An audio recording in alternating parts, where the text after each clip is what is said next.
아브넬은 다윗에게 전령을 보내 이 땅이 누구의 것이니까? 라고 말하며 이스라엘의 진정한 주인은 다윗임을 인정하고 있습니다.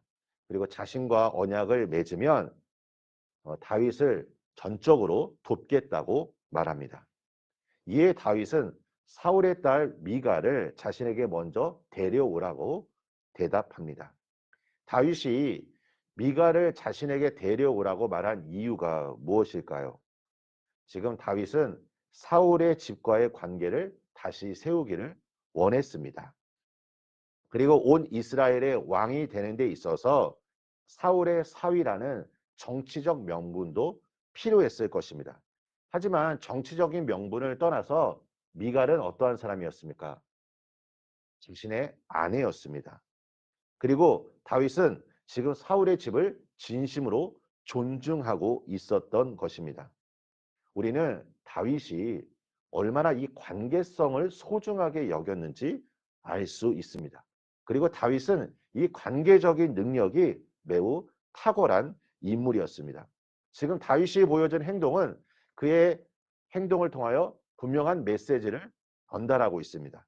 그것은 자신이 왕위에 대한 합법적인 권리가 있고 또 베냐민 지파를 벌하지 않고 그들을 존중하겠다는 의미입니다. 아브넬은 미가를 다윗에게 보낸 이후에 이스라엘 장로들을 만나 다윗을 임금으로 세울 것을 종용합니다. 아브넬은 다윗이 왕이 되는 것이 하나님이 이미 정하신 바임을 말하고 있습니다. 우리 사랑하는 성도 여러분, 아브넬의 이 행동이 좀 이해가 되지 않습니다.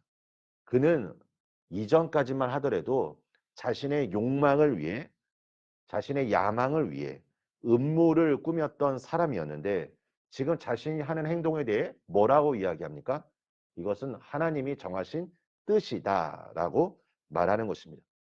우리가 신앙생활하면서 빠질 수 있는 함정이 있다면 나의 욕심을 채우기 위해 하나님의 이 뜻이라고 말하며 하나님께 구한다는 것입니다. 하나님, 제가 이것을 하면 이렇게 하겠습니다. 라고 말하는 것입니다. 그런데 그렇게 말해서 하나님께서 그 하나님의 긍휼과 자비하심으로 은혜를 베풀어 주시면 자기가 말하는 바를 지켜야 하는데 저도 지금까지 사역을 하면서 참 많은 분들을 보면서 그 은혜를 통해 신앙이 성숙해지고 단단해지는 분도 있지만 자기가 처음에 말한 바가 이루어졌을 때 오히려 신앙이 뒷걸음질 치고 또 신앙을 떠나는 경우도 상당히 많이 보았다는 것입니다. 우리는 하나님의 뜻을 먼저 구해야 합니다. 내가 하나님의 뜻에 맞추는 신앙이 건강한 신앙의 삶이라는 것을 우리가 기억하길 원합니다. 하나님은 마음의 중심을 살피시는 분이십니다. 우리의 마음의 중심이 하나님 앞에 진실한 모습으로 겸손한 모습으로 나아가기를 간절히 소망합니다. 다윗은 아브넬 일행을 위해 잔치를 배설합니다. 이전에는 적이었지만 지금 다윗은 아브넬을 기쁘게 받아주고 있습니다. 이것은 다윗이 가지고 있는 포용성입니다. 이후 아브넬은 평안하게 자신이 가야 할 길을 지금 갑니다. 우리 사랑하는 성도 여러분, 미움이 사랑으로 바뀌고 갈등의 관계가 평안으로 바뀔 수 있다는 것.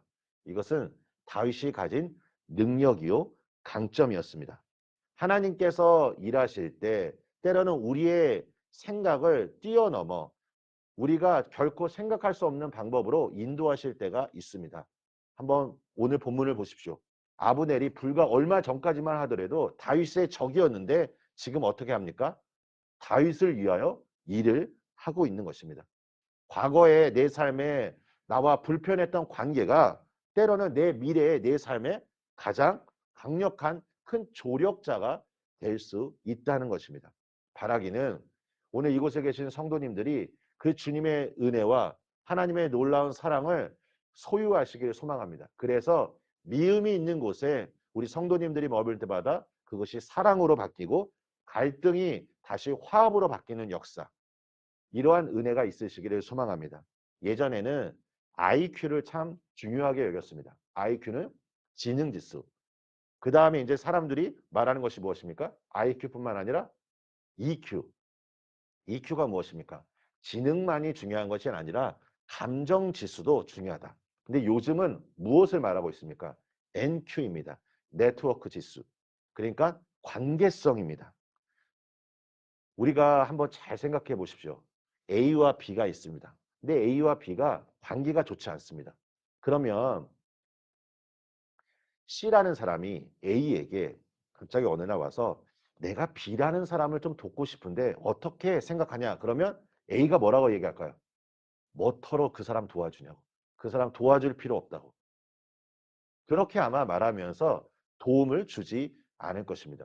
우리가 한 사람의 마음을 얻으면 그 사람뿐만 아니라 그 사람이 가지고 있는 그 관계성에 있는 사람들도 도움을 받을 수 있다는 것.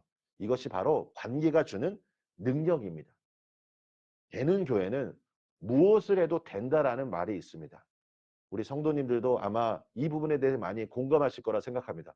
이 사람을 생각하면 내가 더 돕고 싶은 마음, 더 베풀고 싶은 마음, 관계가 좋으면 그럴 겁니다. 하지만 관계가 좋지 않으면 내가 해야 할 일임에도 불구하고 그 사람을 생각하면 돕고 싶지 않은 마음이 생길 것입니다. 여러분, 우리가 일반적으로 말하는 이 관계성을 말하는 것이 아니라 우리가 그리스도인이라면 불편했던 관계도 오늘 다윗처럼 포용하고 수용함으로 말미암아 그 사람도 마음에 품을 때 그 사람이 나와 함께 하나님 나라를 함께 이루어갈 수 있는 조력자가 될 수 있다는 것을 기억하고 우리 안에 하나님이 주신 마음으로 충만해지길 원합니다. 사실 내가 가지고 있는 마음으로는 누군가를 품는다는 거 결코 쉽지 않습니다. 하지만 주님이 부어주실 때 주님께서 우리에게 능력으로 함께 하실 때 우리와 함께하는 사람들이 더 많아질 것이고 우리는 합력하여 아름다운 선을 이루게 될 것입니다. 바라기는 오늘 말씀을 통해 하나님의 뜻을 알고 하나님이 주신 마음으로 승리하시는 우리 성도님들 되시길 예수님의 이름으로 축원합니다.